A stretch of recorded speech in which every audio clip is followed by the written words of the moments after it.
Hello बच्चों, कैसे हो? आई होप आप सब लोग बहुत अच्छे होंगे।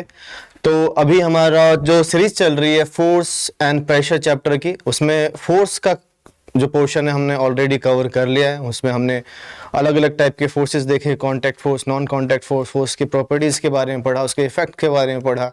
ठीक है, आज हम जो पोर्शन स्टार्ट करेंगे इस चैप्टर का, प्रेशर, उसके बाद ये चैप्टर आपका ख़त्म होगा। ठीक है, तो चलिए स्टार्ट करते हैं। प्रेशर, वैसे ही आजकल बहुत प्रेशर है आप लोगों के ऊपर, तो आज प्रेशर के बारे में थोड़ा सा पढ़ते हैं। ठीक है, तो प्रेशर होता क्या है ना, अगर आप लोग प्रेशर के बारे में बात करें तो एक इसका मैं छोटा सा एग्जांपल देना चाहूँगा। एक पेन ले लेते हैं। ठीक है, अब जरा देखते हैं, ये मेरे पास पेन है आपका। ठीक है, इस पेन को मैंने अपने हाथ लिया और हाथ पे ऐसे दबाया। मैंने क्या किया, मैंने इस पेन के थ्रू अपने हाथ पे फोर्स लगाया है ना। ठीक है, देखो कितनी जोर का दबा रहा हूं मैं, बहुत जोर। ठीक है, अब इतना दबाने पे भी क्या हुआ, मेरे हाथ में बस एक क्या आया, एक निशान आया। ठीक है, अगर इतना ही जोर का मैं इस पेन की जगह एक सुई से दबाता अपने हाथ को, तो क्या होता? आप सोच सकते हैं क्या होता। सुई मेरे हाथ के साथ अंदर घुस गई होती है अभी तक, है ना। ठीक है, लेकिन इस पेन के को मैंने इतना ही फोर्स लगाया तो नहीं हुआ। तो ये जो चीज, जो डिफरेंस आया, जिसमें मैंने पेन को जब पुश किया अपने हाथ पे तो सिर्फ निशान पड़ा, जबकि सुई को पुश करता तो शायद अंदर घुस गई होती, है ना, आर पार भी हो चुकी होती। तो ये जो डिफरेंस है ये किसके कारण आया आपका? ये प्रेशर के कारण आया। ठीक है, ये क्या है आपका? प्रेशर का। तो प्रेशर बेसिकली है क्या? प्रेशर, अब हम किसी चीज पे फोर्स लगाते हैं तो उसका इफेक्ट पड़ता है। ठीक है, तो प्रेशर कुछ नहीं, किसी एरिया पे अगर हम फोर्स लगाएं तो उस फोर्स का जो इफेक्ट होता है वो प्रेशर बताता है। ठीक है, बिल्कुल क्लियर, बहुत आसान। किसी यूनिट एरिया पे, किसी भी एरिया पे, और एरिया कितना भी हो सकता है, हम डेफिनेशन के लिए एक यूनिट एरिया लेते हैं, 1 मीटर स्क्वायर। तो किसी यूनिट एरिया पे अगर हम फोर्स लगाएं, उस फोर्स का जो इफेक्ट होता है वो कौन बताता है? आपका प्रेशर होता है। सो इसी वहां से ही आपकी जो डेफिनेशन बनती है, pressure is a force applied per unit area. ठीक है, तो यहां से जो प्रेशर है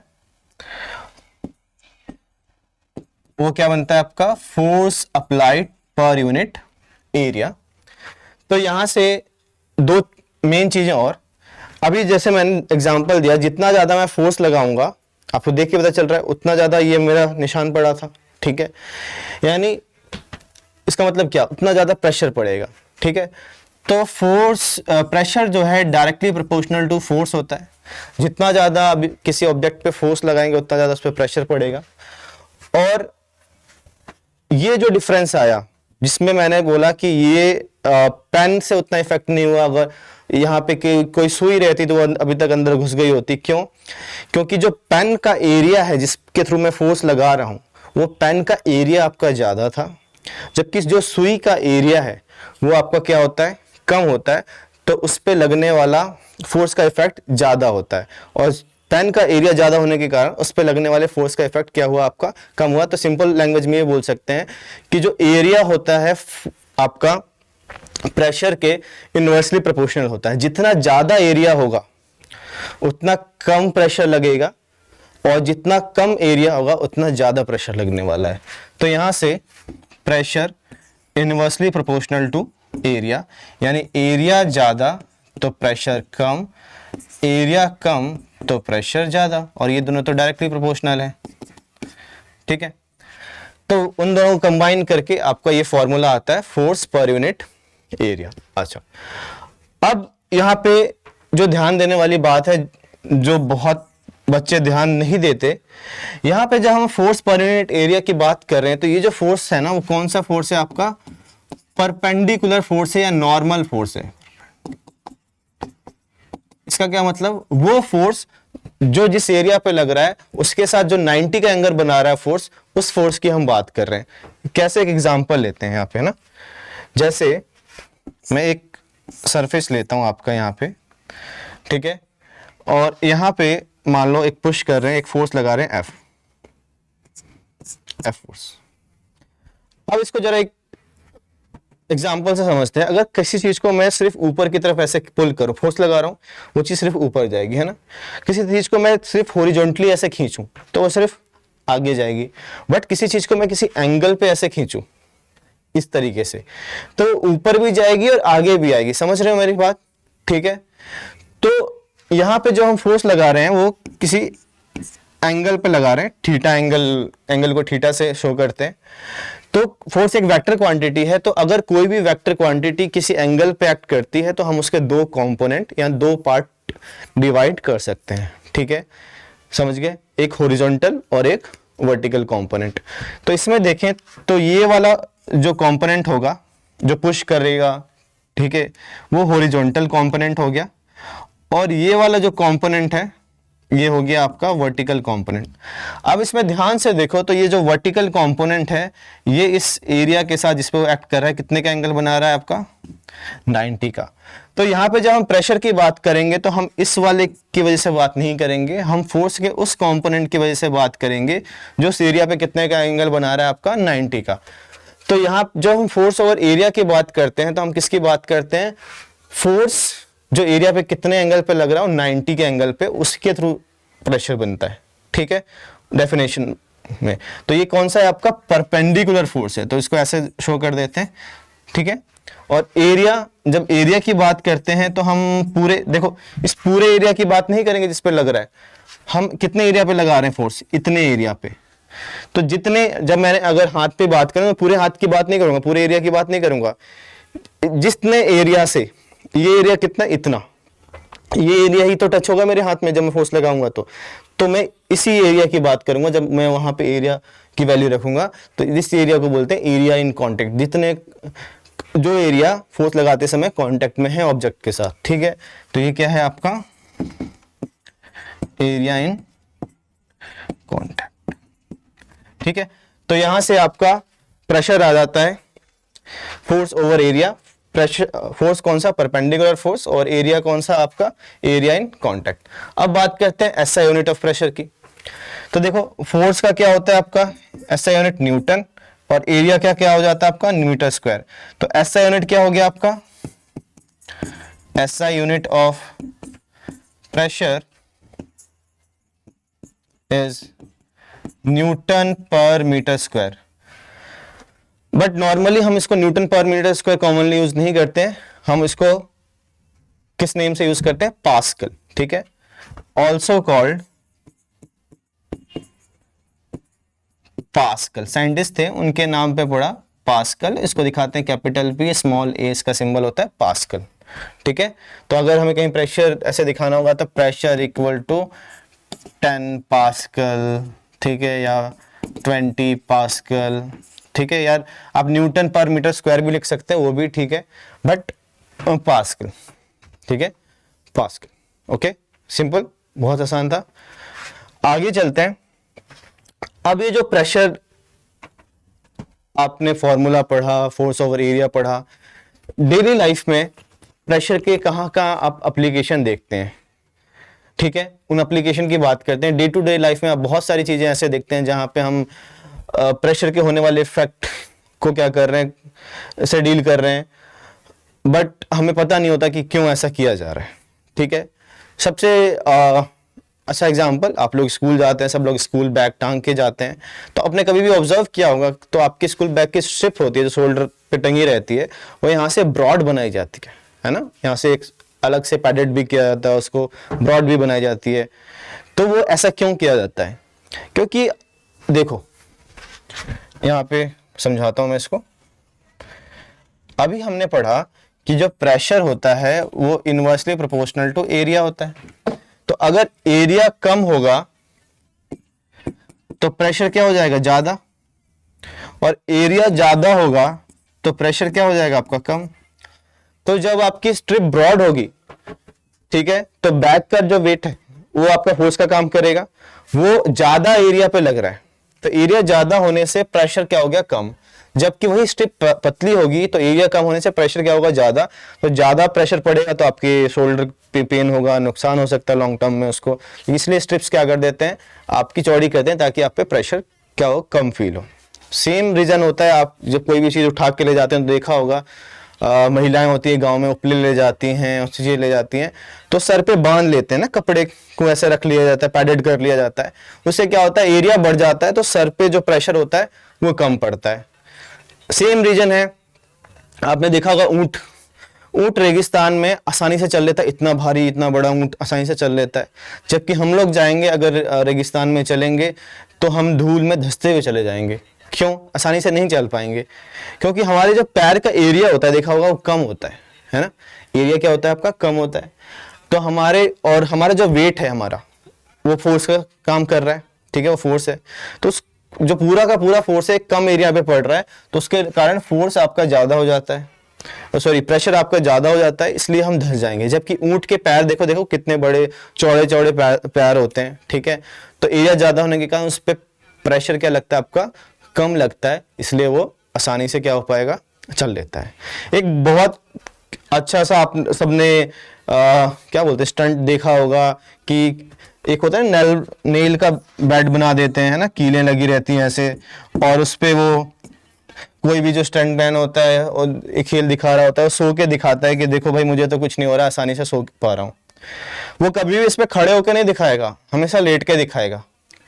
खड़े होकर अगर उसने दिखाया तो वो कील उसके आर पार हो जाएगी, क्योंकि खड़े होने पे उसका जो सारा का सारा वेट है फिर उसके छोटे से एरिया पे पड़ रहा है जिसको पैर है, तो प्रेशर बहुत ज्यादा लगने वाला है वो, और कील का एरिया तो इतना सा कम होता है, इतना सा होगा, ठीक है, और 3-4 ही कील होंगी एक पैर में, कितनी कील आएंगी, और वो इतना ज्यादा प्रेशर पड़ेगा कि वो सब आप उसके अंदर घुस जाएंगे पैरों के। जबकि जब वो लेटेगा तो उसकी बॉडी का एरिया तो बहुत बढ़ गया, वो पूरा जो फोर्स था बहुत बड़े एरिया पर डिस्ट्रीब्यूट हो गया, तो पड़ने वाला प्रेशर क्या हो गया, बहुत कम हो गया, इसलिए वो ऐसा करके दिखा पाता है, ठीक है।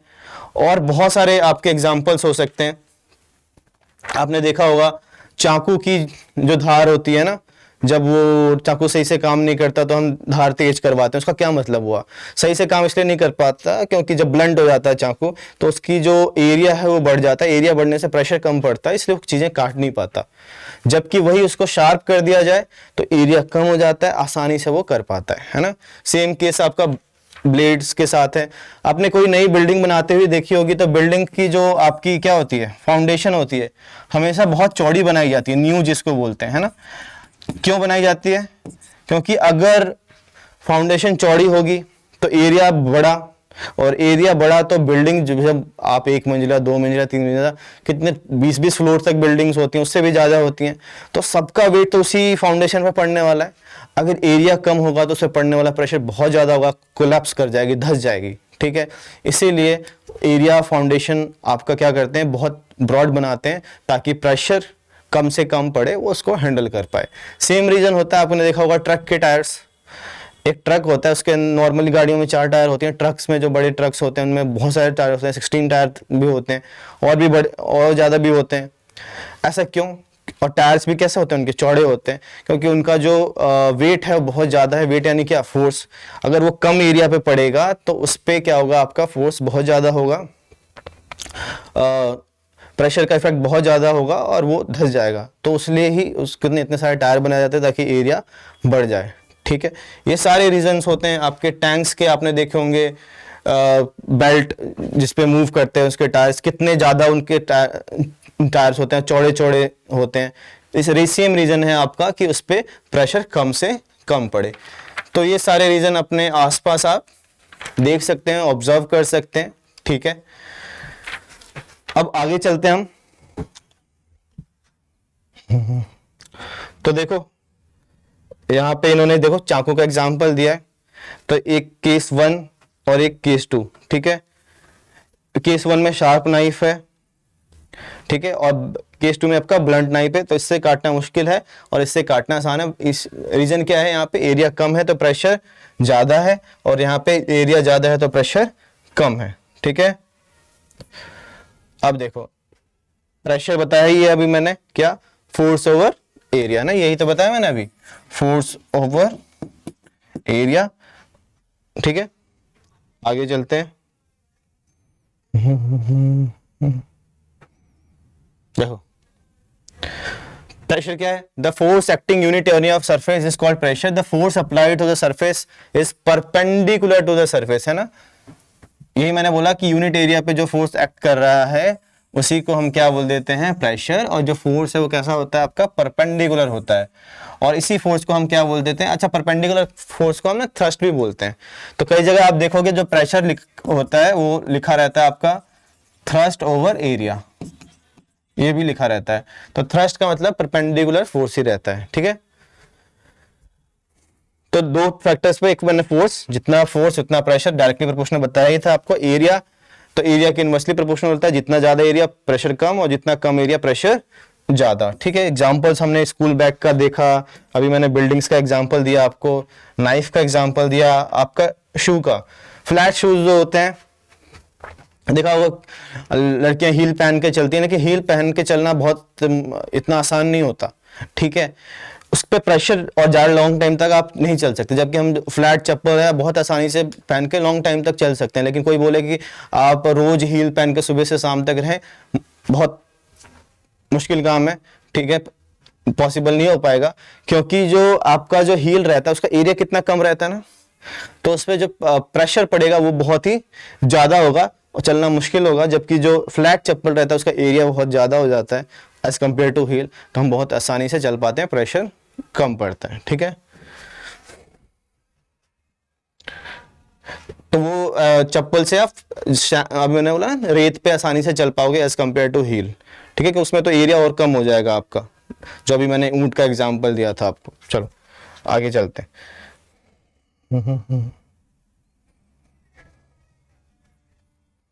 ओके, नेक्स्ट अब हमारा आ रहा है लिक्विड प्रेशर। तो हमें, आप सब ने ऑब्जर्व किया होगा कि जो लिक्विड है वो हम पे क्या डालता है, प्रेशर डालता है, क्योंकि लिक्विड का भी तो अपना वेट होता है, चाहे पानी की बात करें, ऑयल की बात करें, हर सबका क्या होता है, अपना वेट होता है। तो किसी भी वेसल में, कंटेनर में अगर आप लिक्विड रखो तो उस पर प्रेशर पड़ता है, और उस प्रेशर को हम क्या बोलते हैं, लिक्विड प्रेशर बोलते हैं। ये आप देख सकते हो, देखो यहाँ पे इन्होंने एक वो एग्जाम्पल लिया हुआ है कि एक ट्रांसपेरेंट कैसे हम प्रूफ करेंगे कि लिक्विड प्रेशर डालता है। देखो, तो ये एक बलून, एक पाइप है आपका, दोनों तरफ से ओपन है, इसके एक तरफ बलून बांध दिया उसको, यहाँ पे देखो अभी कुछ नहीं है, ट्रांसपेरेंट पाइप है, इसके अंदर पानी डाला। तो पानी डाला तो देखो ये बलून में पानी जा रहा है, और बलून क्या होने लग गया, फूलने लग गया, बल्ज आउट होने लग गया। देखो, और पानी ज्यादा डाला तो बलून और क्या होने लग गया, और फूलने लग गया, तो और ज्यादा बलून क्या हो गया आपका, फूल गया।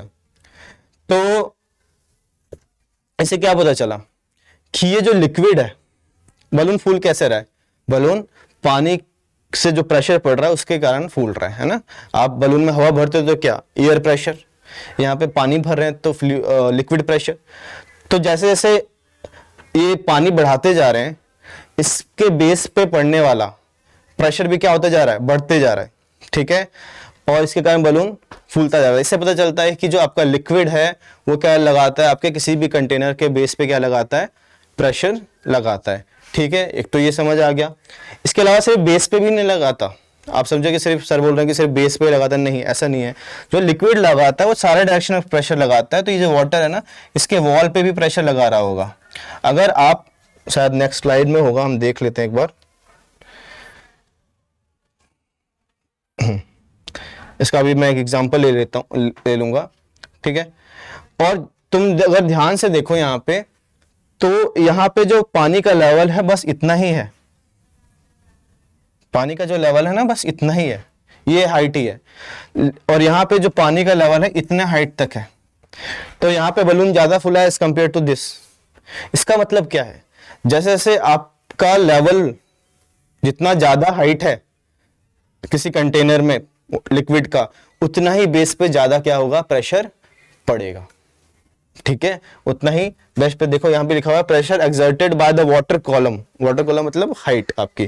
ठीक है, at the bottom of the container increases with the increase in the height of the column. जितना ज्यादा कंटेनर, मान लो इतना एक आपका कंटेनर है या वेसल है, उसमें इतना ही पानी पड़ा हुआ है, तो इतने पानी का ही वेट तो बॉटम पे पड़ेगा, ठीक है। लेकिन पानी बढ़ा दिया, इतना कर दिया, अब पूरे पानी का वेट बॉटम में पड़ रहा है, ठीक है।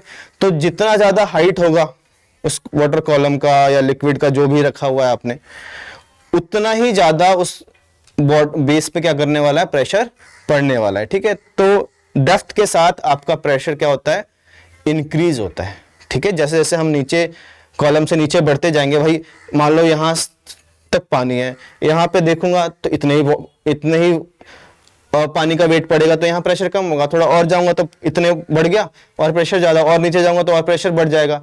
तो यहाँ से अगर देखें तो ये ज्यादा है, ठीक है, एज कंपेयर टू दिस। इसमें बस इतने पानी का पड़ रहा है, जबकि इसमें इतने पानी का वेट पड़ रहा है यहाँ से यहाँ तक का, ठीक है। तो जैसे जैसे हम नीचे डेप्थ में जाते हैं और तो लिक्विड प्रेशर क्या होता जाता है, बढ़ता जाता है, ठीक है। आगे चलते हैं।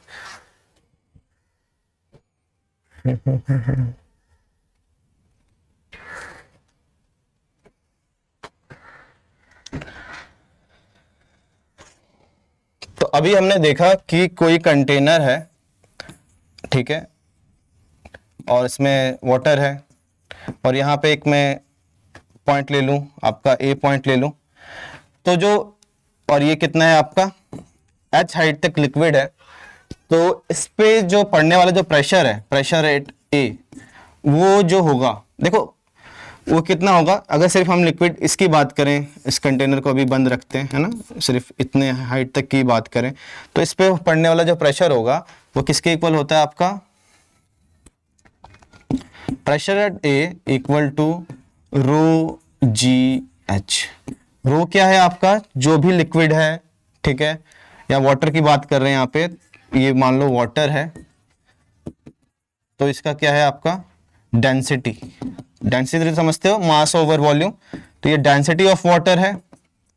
जी आपका एक्सेलरेशन ड्यू टू ग्रेविटी, ठीक है, जिस एक्सेलरेशन से अर्थ किसी भी चीज को अपनी तरफ खींचती है, एक्सेलरेशन ड्यू टू ग्रेविटी। ये बस फॉर्मूला है, अभी आपको याद रखना है, ठीक है। हायर क्लासेस में इसका बारे में डिटेल में है, डेफिनेशन है, ठीक है। और ये हाइट, हाइट भी किसका, हाइट ऑफ लिक्विड कॉलम,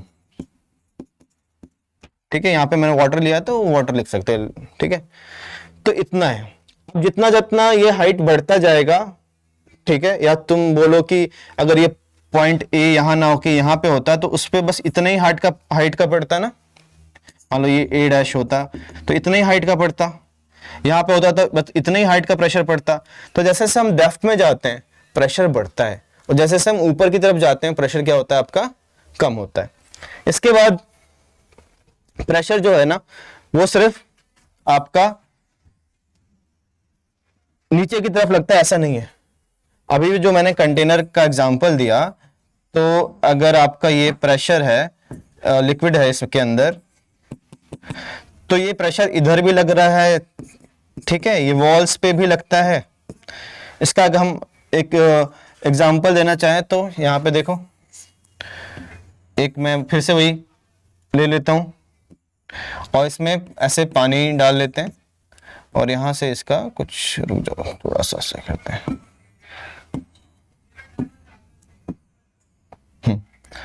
और यहाँ से इस पे पानी डालते हैं, ये वाटर हो गया आपका, और यहाँ से एक से बलून बांध देते हैं। तुम देखोगे ना, ये बलून है ना, बल्ज आउट होने लग जाएगा। ये बलून क्या होने लग जाएगा आपका, बल्ज आउट होने लग जाएगा, फूलने लग जाएगा। फूलने क्यों लग गया भाई, यहाँ से प्रेशर पड़ रहा होगा वाटर यहाँ, तभी तो फूलने लग गया। अगर सिर्फ नीचे नीचे लगता तो नीचे ही फूलता, तो साइड में ही फूलने लग गया। इससे पता चलता है कि आपका जो लिक्विड है साइड वॉल्स पे भी क्या लगाता है, आपका प्रेशर लगाता है। मतलब जो भी कंटेनर या वेसल होता है उसकी साइड वॉल्स पे भी लगाता है। देखो प्रेशर है ना, उसकी डायरेक्शन कुछ, वो चारों डायरेक्शन में लगता है, हर तरफ लगता है प्रेशर, ठीक है। प्रेशर किसी पॉइंट से हर तरफ लगता है, चारों डायरेक्शन, 3D लगता है आपका। तो यहाँ पे भी वो वॉल्स पे भी लगा रहा है, इधर भी लगता है, इधर भी लगता है, इधर भी लगता है, ठीक है। तो ये प्रेशर की आपकी क्या होती है, प्रॉपर्टी होती है।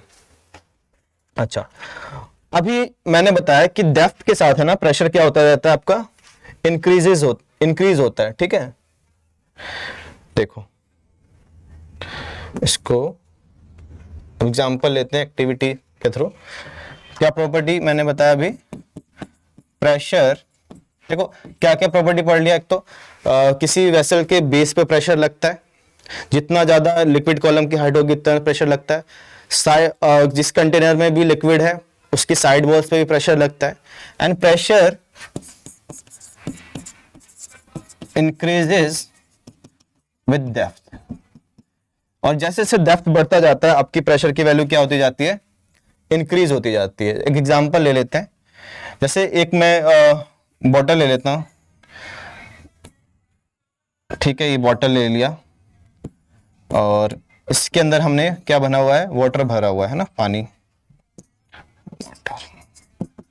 और इसमें मैंने 3 होल कर दिए, एक होल यहाँ पे मानो, एक यहाँ पे मानो और एक यहाँ पे मानो, ठीक है। क्या किए, 3 होल कर दिए, ये बी और ये सी। तो तुम देखोगे आपका ए से जो पानी निकल रहा है, पानी ए से यहां तक पानी भरा हुआ है, तो ए से जो पानी निकल रहा है वो कहीं इधर जाके गिर रहा है, और बी से जो पानी निकल रहा है वो थोड़ा सा इससे आगे जाके गिर रहा है, और जो सी से निकल रहा है पानी वो और आगे जाके गिर रहा है। ऐसा क्यों हुआ, क्योंकि ए पे जो प्रेशर है, प्रेशर एट सी जो है वो सबसे ज्यादा है, उससे कम बी का है, और जो सबसे कम प्रेशर है वो किसका है, आपका ए का है। क्यों, क्योंकि इस पे ए पे बस इतने हाइट का ही तो प्रेशर के लिक्विड का ही तो प्रेशर पड़ रहा है इतना, और बी पे यहां तक का पड़ रहा है, और सी पे यहां तक का पड़ रहा है पूरा।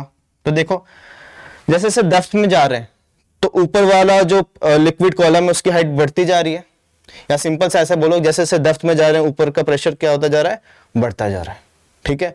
तो pressure increases with the depth. तो जैसे अगर लिक्विड है आपके कंटेनर में, तो जितना ऊपर अगर कोई उसमें पॉइंट पे प्रेशर निकालोगे वहां प्रेशर कम होगा, जितना उसके डेप्थ की तरफ चलते चले जाओगे प्रेशर क्या होता जाएगा, आपका बढ़ता जाएगा। इस एक्टिविटी से, एक्सपेरिमेंट से वही प्रूफ हो रहा है। प्रेशर इसका ए का कम है इसलिए पानी यहीं तक पहुंचा, बी का उससे थोड़ा सा ज्यादा इसलिए आगे पहुंचा, और सी का सबसे ज्यादा इसलिए इसका पानी जब यहां से वाटर निकल रहा है तो वो ज्यादा आगे तक पहुंच पा रहा है। तो इससे पता चलता है प्रेशर जो होता है, लिक्विड प्रेशर डेप्थ के साथ क्या होता है, आपका इंक्रीज होता है।